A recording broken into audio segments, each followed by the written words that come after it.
नीचे अगेन। अब यहाँ पे देखिए जो हमारे सीरियल नंबर पर्टिकुलर क्वांटिटी और रेट है, तो अगेन मैं इसको सिलेक्ट करता हूँ और इसको भी मैं यहाँ पे सेंटर लाइन कर लेता हूँ और बोल्ड कर लेता हूँ। अब बारी आती है इसका फॉन्ट साइज सेट करना, कि मतलब जितना भी हम फॉन्ट साइज चाहते हैं ना अपने बिल में यहाँ पे लिखना, वो सेट आपने पहले ही कर लेना ताकि आपको कोई भी दिक्कत ना आए। तो इसके लिए मैं टॉप से लेकर नीचे तक, जहाँ तक मैंने एंट्रीज करनी है, जहाँ तक मैंने बिल बनाना है, वहाँ तक मैंने अपना बिल सेलेक्ट कर लेना पूरा। और उसके बाद यहाँ पे जो मैं फॉन्ट साइज है ना, इसको मैं सेट कर लेता हूँ 14, ठीक है, ताकि जब मैं प्रिंट दूँ ना तो हमारा फॉन्ट थोड़ा विजिबल हो। तो जैसे कि आप देख सकते हैं, अगर मैं यहाँ पे कंट्रोल P बटन प्रेस करूँगा तो इस ढंग से आपका प्रिंट यहाँ पे आएगा, मतलब काफ़ी अच्छा यहाँ पे प्रिंट आ जाएगा, जो अब आपका फॉन्ट साइज 14 होगा। इसके बाद दोस्तों मैं यहाँ पे बॉर्डर्स दे देता हूँ ताकि हमारा बिल अच्छा लगे। तो इसके लिए मैं सीरियल नंबर से यहाँ तक सिलेक्ट करता हूँ और जहाँ तक मैंने एंट्रीज करी थी ना, सिलेक्ट लेट से 30 तक, ठीक है, यहाँ तक सिलेक्ट किया और यहाँ पे जाके मैं इसको कर लेता हूँ ऑल बॉर्डर्स, मतलब होम टैब में जाना है, आपको बॉर्डर्स का ऑप्शन मिलेगा, यहाँ पे सिलेक्ट कर लीजिए ऑल बॉर्डर्स। उसके बाद दोस्तों यहाँ पे जो बिल नंबर है अगेन मैं यहाँ पे सिलेक्ट करता हूँ, ठीक है, बिल नंबर के आगे। अब मैं चाहता हूँ एक लाइन बनाना ताकि मैं यहाँ पे बिल नंबर इंसर्ट कर सकूँ।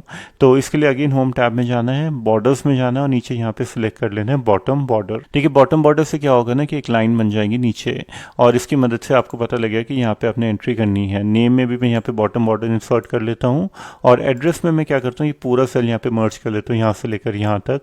इसको मैं होम टैब में जाके मर्ज क्रॉस कर लेता हूँ, ठीक है, और यहाँ पे एक बॉटम बॉर्डर बना देता हूँ ताकि हमारा एड्रेस बड़ा होता है ना तो पूरी लाइन में आ जाएगा।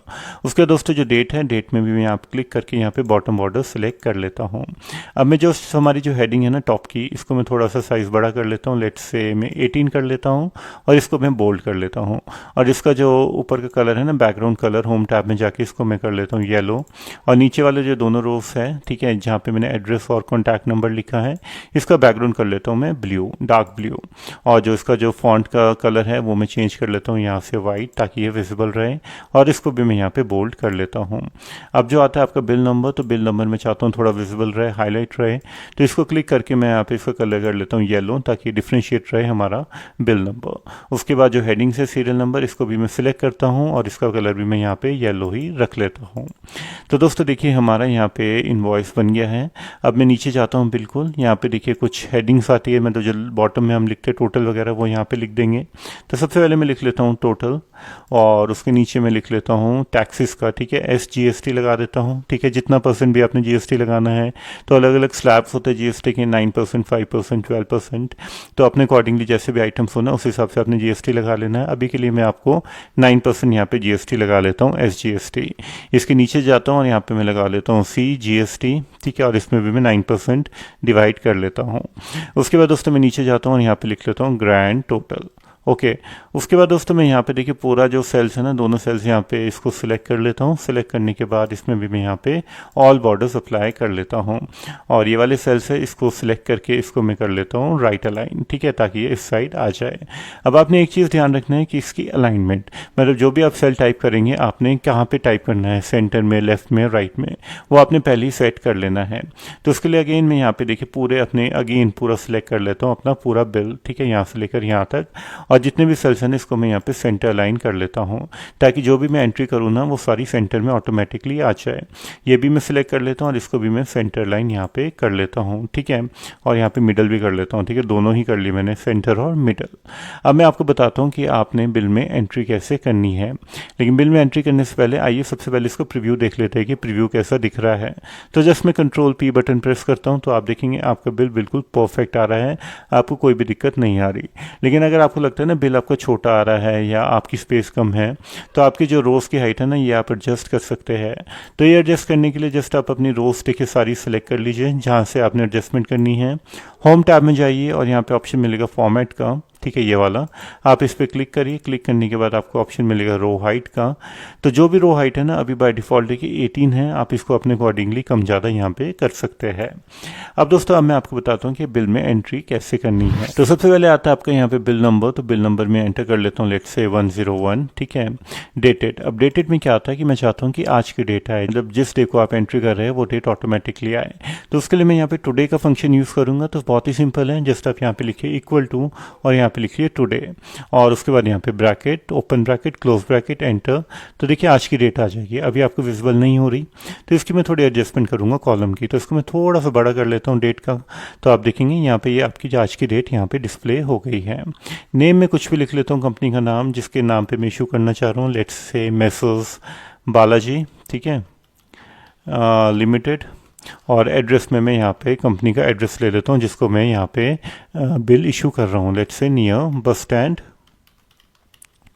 मंडी HP। उसके बाद दोस्तों अब आता है आपका सीरियल नंबर। तो सीरियल नंबर यहाँ पे मैंने लिख लिया 101 और नेक्स्ट आता है आपका पर्टिकुलर्स में सारे आपके आइटम्स के नाम आएंगे जो भी आप बिल यहाँ पे जनरेट करना चाहते हैं। तो जितने भी आइटम के नाम है मैंने एक सेपरेट शीट में यहाँ पे लिख के रखे हैं, let's say keyboard, mouse, monitor और DVD, और इनके साथ में रेट लिखे हैं। अब मैं चाहता हूँ आइटम के नाम से आपके ऑटोमेटिक आ जाए, मतलब एक ड्रॉप डाउन लिस्ट बन जाए। तो उसके दोस्तों जस्ट मैं यहाँ पे पर्टिकुलर्स की पूरे कॉलम यहाँ पे सिलेक्ट कर लेता हूँ, ठीक है, मतलब पूरी रोज यहाँ पे सिलेक्ट कर लेता हूँ। और उसके बाद आपने यहाँ पे जाना है डाटा के टैब में। डाटा के टैब में जाने के बाद आपको ऑप्शन मिलेगा डाटा वैलिडेशन का, आप इस पर क्लिक करिए और नीचे आपको ऑप्शन मिलेगा यहाँ पे डाटा वैलिडेशन का, ठीक है, आप इस पर क्लिक करिए। क्लिक करने के बाद यहाँ पे आप सेलेक्ट कर लीजिए लिस्ट, और लिस्ट में जाने के बाद आप यहाँ पे जो सोर्स में है ना, आप इस एरो की पे क्लिक करिए। क्लिक करने के बाद जहाँ पे भी आपने डाटा लिखा है ये इस शीट पे यहाँ पे क्लिक करिए। क्लिक करने के बाद जो भी डाटा है यहाँ से सिलेक्ट कर लीजिए, अगेन इस एरो की पे क्लिक करिए और उसके बाद जस्ट ओके बटन प्रेस करिए। तो आप देखेंगे ड्रॉप डाउन लिस्ट आपकी सारी यहाँ पे रोज में आ गई है, मतलब जितने भी सेल्स हैं ना सब में ड्रॉप डाउन लिस्ट आ गई है। तो जैसे आप इस पर क्लिक करेंगे तो जो भी आपके आइटम है वो यहाँ से आप सिलेक्ट कर सकते हैं। उसके बाद आता है आपका रेट। अब रेट अगेन हमने यहाँ पे डिफाइन किया हुआ है अपने हर आइटम का। अब हम चाहते हैं जब हम इस आइटम पे क्लिक करें वो रेट आपके ऑटोमेटिकली यहाँ पे आ जाए। तो उसके लिए दोस्तों हम यूज़ करेंगे यहाँ पे मोस्ट यहाँ पे इंपॉर्टेंट और मोस्ट यहाँ पे फेमस यहाँ पे फॉर्मूला जो कि होता है आपका वी लुकअप का। तो वी लुकअप के लिए जस्ट हम यहाँ पे प्रेस करते हैं इक्वल टू और यहाँ पे लिख लेते हैं वी लुकअप। वी लुकअप करने के बाद ये पूछे आपसे लुकअप वैल्यू, तो लुकअप वैल्यू तो हमारा देखिए ये वाला है, तो जस्ट हमने इस पर क्लिक किया।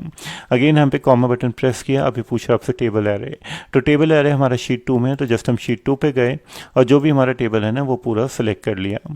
और उसके बाद मैंने यहाँ पे F4 बटन प्रेस कर लिया अपने कीबोर्ड से, ताकि जो ये वाला टेबल है ना ये लॉक हो जाए, क्योंकि हमने और भी सेल्स में या और भी रोज में ये सारे फॉर्मूला अप्लाई करना है वी लुकअप का, तो हम नहीं चाहते कि टेबल की जो वैल्यूज़ है ना वो चेंज हो, तो इसलिए हमने F4 बटन प्रेस करके इसको लॉक कर लिया।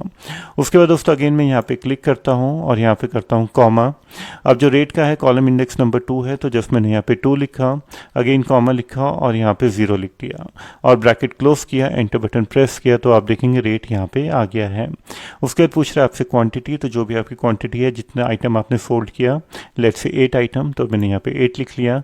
अब आता है अमाउंट। अब अमाउंट क्वांटिटी और रेट को मल्टीप्लाई करना है, तो बहुत आसान है, जस्ट आप प्रेस करिए इक्वल टू और जस्ट मैं यहाँ पे सबसे पहले रेट को सिलेक्ट करता हूँ और यहाँ पे मल्टीप्लाई करता हूँ और यहाँ पे मैं क्वांटिटी को सिलेक्ट कर लेता हूँ जो कि सेल है D10 और एंटर बटन प्रेस करता हूँ, तो आप देखेंगे अमाउंट यहाँ पे आ गया है।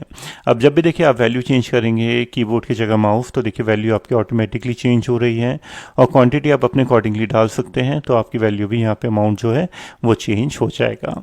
अब आपने सेम फॉर्मूला सारी जगह अप्लाई करना है, तो इसके लिए जस्ट मैं सबसे पहले जाता हूँ पर्टिकुलर्स में, तो देखिए यहाँ पे तो सारे जगह आइटम्स है ही, तो जस्ट जब मैं जाता हूँ यहाँ पे रेट में जाने के बाद जस्ट मैं यहाँ पे देखिए एरो की पे यहाँ पे क्लिक करता हूँ और क्लिक करने के बाद नीचे की तरफ इसको ड्रैग कर लेता हूँ, तो सारी जगह फॉर्मूला यहाँ पे अप्लाई हो जाएगा। लेकिन अभी आप देखेंगे जहाँ जहाँ आपने फॉर्मूला अप्लाई नहीं किए थे वहाँ पे नॉट एप्लीकेबल लिखा आ रहा है, लेकिन जब आप यहाँ पे वैल्यू सेलेक्ट करेंगे ना तो वो नॉट एप्लीकेबल यहाँ से गायब हो जाएगा।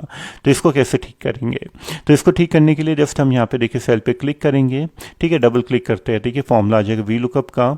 इसके आगे आपने एक और फंक्शन लगाना है जो कि आपका इफ एरर का, तो अब मैं यहाँ पे लिख लेता हूँ इफ एरर, ठीक है, और यहाँ पे अगेन मैंने ब्रैकेट क्लोज किया, मतलब यहाँ पे ब्रैकेट आ गया और लास्ट में जाके मैं कॉमा बटन प्रेस करता हूँ और यहाँ पे मैं 2 बार इन्वर्टेड कॉमा लगा लेता हूँ, मतलब एक ब्लैंक आ जाए, मतलब अगर ये वाली एरर आए ना तो ब्लैंक सेल आ जाए, कुछ भी डिस्प्ले ना हो। उसके बाद मैं यहाँ पे ब्रैकेट क्लोज करता हूँ, एंटर बटन प्रेस करता हूँ, तो ये वाला फॉर्मूला यहाँ पे अप्लाई हो गया है। अब मैं जस्ट यहाँ पे क्लिक करता हूँ, ये फॉर्मूला सारी जगह में ड्रैग कर लेता हूँ ताकि ये अप्लाई हो जाए। तो आप देखेंगे नॉट एप्लीकेबल केवल यहाँ पे गायब हो गया है। अब जब भी देखिए वैल्यू आप डिस्प्ले करेंगे, ठीक है, तो वाली वैल्यू आपके सामने यहाँ पे रेट ऑटोमेटिकली आ जाएगा। सिमिलरली यहाँ पे देखिए अमाउंट है, तो अमाउंट में भी हमने मल्टीप्लाई का फॉर्मूला लगाया था। तो जस्ट मैं यहाँ पे क्लिक करके इसको ड्रैग कर लेता हूँ नीचे की तरफ जहाँ तक मुझे फॉर्मूला चाहिए। तो आप देखेंगे ये वाली वैल्यूज़ आ गई है, लेकिन अगेन इसमें भी एरर आ रही है। तो इसको ठीक करने के लिए अगेन हम यूज़ करेंगे इफ़ एरर का फंक्शन। तो इसके पीछे देखिए हमने यहाँ पे क्लिक किया, क्लिक करने के बाद यहाँ पे लिखा इफ़ एरर, ठीक है। और उसके बाद मैं यहाँ पे आगे चाहता हूँ, कॉमा बटन प्रेस करता हूँ और यहाँ पे मैं 2 बार इन्वर्टेड कॉमा लगा लेता हूँ और ब्रैकेट क्लोज किया, एंटर बटन प्रेस किया, ठीक है। तो देखिए फॉर्मूला अप्लाई हो गया और इसको क्लिक करके मैं नीचे की तरफ ड्रैग कर लेता हूँ। तो देखिए वैल्यूज़ का जो एरर है ना वो गायब हो गया है। तो जस्ट मैं यहाँ पे देखिए माउस, तो अगर मैंने क्वांटिटी लिखनी है लेट्स से 5, तो देखिए वैल्यू यहाँ पे आ गई है। मॉनिटर में चाहता हूँ 2 आ जाए, तो यहाँ पे 2 आ गए हैं। इस रंग से जो मर्जी आप वैल्यूज़ है ना यहाँ पे एंटर कर सकते हैं। अब नीचे आता है आपका टोटल, SGST, GST और ग्रैंड टोटल आप कैसे कैलकुलेट करेंगे। तो इसको मैं फ़िलहाल देखिए थोड़ा सेलेक्ट करके बोल्ड कर लेता हूँ ताकि ये थोड़ा अच्छा दिखे और इसका फॉन्ट साइज में थोड़ा सा इंक्रीज़ कर लेता हूँ। लेट्स से 14 में यहाँ पे इंक्रीज़ कर लेता हूँ, ठीक है, यहाँ तक, ठीक है। जैसे कि आप देख रहे हैं ना यहाँ तक मैंने थोड़ा सा इसको इंक्रीज़ कर लिया। तो सबसे पहले हम यहाँ पे निकाल लेंगे टोटल। तो टोटल निकालने के लिए मैं यूज़ करूँगा सम का फॉर्मूला। तो जस्ट मैंने यहाँ पे क्लिक किया, क्लिक करने के बाद यहाँ पे प्रेस किया इक्वल टू और यहाँ पे लिखा सम। अगेन मैंने ब्रैकेट किया और सम के बाद यहाँ पे मैं वैल्यू सेलेक्ट कर लेता हूँ जो भी मैंने वैल्यू निकालनी है, ठीक है। यहाँ से लेकर यहाँ तक पूरी देखिए मैंने रेंज अपनी सेलेक्ट कर ली, यहाँ से लेकर यहाँ तक। और उसके बाद मैं यहाँ पे ब्रैकेट क्लोज करता हूँ, एंटर बटन प्रेस करता हूँ, तो देखिए टोटल आ गया। अब मैं निकालना चाहता हूँ SGST, ठीक है, जो कि 9% टोटल पे। तो उसके लिए बहुत ही सिंपल सा फॉर्मूला है, जस्ट मैं प्रेस करता हूँ यहाँ पे इक्वल टू और उसके बाद मैं यहाँ पे ये वाला सेल सेलेक्ट कर लेता हूँ जो कि E31 और उसके बाद मैं मल्टीप्लाई करता हूँ और यहाँ पे लिख लेता हूँ 9%, ठीक है। और एंटर बटन प्रेस किया तो देखिए SGST आ गया। अब मैं निकालना चाहता हूँ CGST, तो अगेन मैं यहाँ पे मैंने प्रेस किया इक्वल टू टोटल की यहाँ पे सेल सेलेक्ट कर लिया जो कि E31, अगेन मल्टीप्लाई किया और इसको मैंने कर दिया 9%, ठीक है, ये वाला। एंटर बटन प्रेस किया। अब मैं निकालना चाहता हूँ ग्रैंड टोटल, तो जस्ट मैं प्रेस करता हूँ यहाँ पे इक्वल टू, ठीक है, और यहाँ पे लिखता हूँ सम, देन ब्रैकेट और पूरी रेंज यहाँ पे सिलेक्ट कर लेता हूँ यहाँ से लेकर यहाँ तक और यहाँ पे ब्रैकेट क्लोज किया, एंटर बटन प्रेस किया, तो आप देखेंगे ग्रैंड टोटल भी यहाँ पे आ गया है। इसका फॉन्ट साइज में थोड़ा सा इंक्रीज कर लेता हूँ ताकि ये प्रॉपर ढंग से हमारे यहाँ पे डिस्प्ले हो जाए, ठीक है, जैसे कि आप देख सकते हैं। तो आपका देखिए बिल बनकर यहाँ पे तैयार हो गया है और अगर आप यहाँ पे कंट्रोल P बटन प्रेस करेंगे तो बिल भी आपका इस ढंग से डिस्प्ले हो रहा है। अब दोस्तों आप कहेंगे कि हमने बिल तो बना दिया है लेकिन अब हमने इसको बनाना है फुली ऑटोमेटिक, मतलब अगर हमने नेक्स्ट बिल जनरेट करना होगा तो क्या हम इसको बारी बारी से डिलीट करेंगे। तो देखिए ऐसे तो बहुत टाइम लग जाएगा। तो इसके लिए फुली ऑटोमेटिक बनाने के लिए हम यूज़ करेंगे यहाँ पे मैक्रोस का। मैक्रोस एक बहुत ही इंपॉर्टेंट टूल है MS एक्सेल में जिसकी मदद से आप अपना काम देखिए ऑटोमेट कर सकते हैं। तो मैक्रोस करने के लिए मैं जस्ट क्या जाता हूँ, यहाँ पे जाता हूँ डेवलपर टैब में। डेवलपर टैब में जाने के बाद आपको यहाँ पे ऑप्शन मिलेगा मैक्रोस का और यहाँ पे एक ऑप्शन मिलेगा रिकॉर्डर मैक्रो का। तो जस्ट मैं यहाँ पे रिकॉर्डर मैक्रो पे क्लिक करना है। क्लिक करने के बाद यहाँ पे डालना है मैक्रो का नाम। तो मैक्रो का नाम मैं यहाँ पे डाल देता हूँ लेट्स से क्लियर बिल, ठीक है। और उसके बाद आता है शॉर्टकट की। तो जस्ट मैंने यहाँ पे शॉर्टकट की डाल दी कंट्रोल शिफ्ट और R। कंट्रोल शिफ्ट और R इसलिए डाली क्योंकि एक यूनिक सी शॉर्टकट की है, पहली से एक्सेल में ये वाली शॉर्टकट की असाइन नहीं है। देखिए अगर आप डालेंगे ना शॉर्टकट की कंट्रोल C कंट्रोल V, वो ऑलरेडी असाइन होती है कॉपी पेस्ट वगैरह के लिए। तो अगर आप वो डाल देंगे तो वो ढंग से काम नहीं करेगी। तो इसलिए आपने एक यूनिक सी शॉर्टकट की डालनी है जो पहले से साइन नहीं है एक्सेल में। तो अभी के लिए मैंने यहाँ पे डाल दिया कंट्रोल शिफ्ट और R और प्रेस कर लिया यहाँ पे ओके। अब आपका मैक्रो यहाँ पे रन होना शुरू हो गया है। अब आप जो भी एक्शन करेंगे ना वो आपके सामने यहाँ पे डिस्प्ले हो जाएगा। तो जस्ट मैं क्या करता हूँ, यहाँ पे बिल नंबर पे जाता हूँ, क्लिक करता हूँ और इसको यहाँ पे डिलीट कर लेता हूँ, ठीक है। डेट में एज इट इज़ रहने देता हूँ। नाम भी मैं यहाँ पे क्लिक करता हूँ, डिलीट करता हूँ। एड्रेस पे जाके मैं यहाँ पे डिलीट कर लेता हूँ पूरा, ठीक है। यहाँ पे क्लिक किया, डिलीट। उसके बाद आता है आपका सीरियल नंबर 101 में रहने देता हूँ, ठीक है। और जो पर्टिकुलर्स है इसको भी क्लिक करके मैं यहाँ से डिलीट कर लेता हूँ। रेट और क्वांटिटी देख लो ऑटोमेटिकली डिलीट हो गई है। और क्वांटिटी भी मैं सारी सेलेक्ट करता हूँ, ठीक है, यहाँ से लेकर यहाँ तक जितने भी आपकी क्वांटिटीज है ना मैं पूरा सेलेक्ट कर लेता हूँ और इसको भी मैं यहाँ से डिलीट कर लेता हूँ। और यहाँ पे जो पर्टिकुलर्स है ना पर्टिकुलर्स भी मैं पूरा सेलेक्ट कर लेता हूँ यहाँ से लेकर यहाँ तक। और जितनी भी एंट्रीज है ना एक बार मैं डिलीट बटन प्रेस कर लेता हूँ ताकि नीचे भी कोई एंट्रीज होगी ना वो सारी डिलीट हो जाएगी ऑटोमेटिकली। और उसके बाद दोस्तों यहाँ पे टोटल है, देखिए वैल्यू खुद ही 0 आ गई है और कुछ करने की ज़रूरत नहीं है। और जस्ट मैं यहाँ पे देखिए बिल नंबर पे क्लिक करता हूँ और क्लिक करने के बाद डेवलपर टैब में जाके इसको मैं यहाँ पे मैं क्लिक कर लेता हूँ स्टॉप रिकॉर्डिंग। अब आपका मैक्रो यहाँ पे स्टॉप हो गया है। अब नेक्स्ट टाइम जब भी एंट्री करेंगे ना, लेट्स से मैंने यहाँ पे एक एंट्री करी 102, ठीक है, नाम में कुछ भी दे देता हूँ, लेट्स से मैं यहाँ पे नाम दे देता हूँ मेसर्स राहुल, ठीक है, एंटरप्राइजेस, और यहाँ पे राहुल एंटरप्राइजेस, और यहाँ पे मैं लिख लेता हूँ address, let's say near Chowk Mandi, okay. और उसके बाद मैं यहाँ पे सीरियल नंबर में एक एंट्री कर लेता हूँ, लेट्स से मॉनिटर की, क्वांटिटी में लिख लेता हूँ 1, और सेकंड में भी मैं एंट्री कर लेता हूँ यहाँ पे लेट्स से डीवीडी की, ठीक है, और एंट्री में कर लेता हूँ 2, ठीक है। तो आप देखिए ये वाला बिल आपका जनरेट हो गया है। अब आपने इसको क्लियर करना है, तो क्लियर आप कैसे करेंगे, हम एक यहाँ पे बटन बना देंगे जिसकी मदद से आपका बिल सारा ऑटोमेटिकली क्लियर हो जाएगा। तो बटन बनाने के लिए जस्ट मैं जाता हूँ इंसर्ट टैब में, इंसर्ट टैब में जाने के बाद जाना है अपने शेप्स में, और यहाँ पे देखिए ये वाली शेप ले लेता हूँ रेक्टेंगल की, और यहाँ से एक शेप ड्रॉ कर लेता हूँ, ठीक है, इस ढंग से। और यहाँ पे शेप ड्रॉ करने के बाद जस्ट मैं यहाँ पे राइट क्लिक करता हूँ और यहाँ पे कर लेता हूँ एडिट टेक्स्ट, और यहाँ पे टेक्स्ट लिख लेता हूँ लेट्स से क्लियर टेक्स्ट, या क्लियर ही मैं लिख लेता हूँ। और उसके बाद मैं यहाँ पे क्लिक करता हूँ और इसको मैं कर लेता हूँ सेंटर लाइन, ठीक है, और मिडल में मैं यहाँ पे अलाइन कर लेता हूँ और इसका फॉन्ट साइज थोड़ा सा इंक्रीज कर लेता हूँ ताकि ये विजिबल रहे। अभी देखिए बटन देखिए काम नहीं कर रहा, कुछ भी नहीं हो रहा है जब मैं यहाँ पे क्लिक कर रहा हूँ, तो इसको लिए मैं असाइन करना पड़ेगा मैक्रोस। तो जस्ट मैं यहाँ पे देखिए इस बटन पे क्लिक करूँगा और राइट क्लिक करूँगा, नीचे ऑप्शन मिलेगा आपको असाइन मैक्रो का, तो जस्ट मैं यहाँ पे क्लिक करूँगा। क्लिक करने के बाद जो भी आपने मैक्रो बनाया था ना, जो मेरा macro let's say clear bill का, मैं इस पर क्लिक करूँगा और इसको प्रेस कर लूँगा ओके। अब आपका मैक्रो यहाँ पे रन होना शुरू हो गया है। अब जस्ट मैंने यहाँ पे बिल को क्लियर करना है, तो जस्ट मैं यहाँ पे क्लियर पे क्लिक करूँगा, तो देखिए बिल पूरा क्लियर हो गया है। जब भी आप देखिए कोई भी एंट्री करेंगे और कुछ भी क्लियर करना है ना, अगेन आपने नया बिल जनरेट करना है, तो जस्ट आप क्लियर पे क्लिक करिए, तो अगेन आप देखिए नया बिल आप जनरेट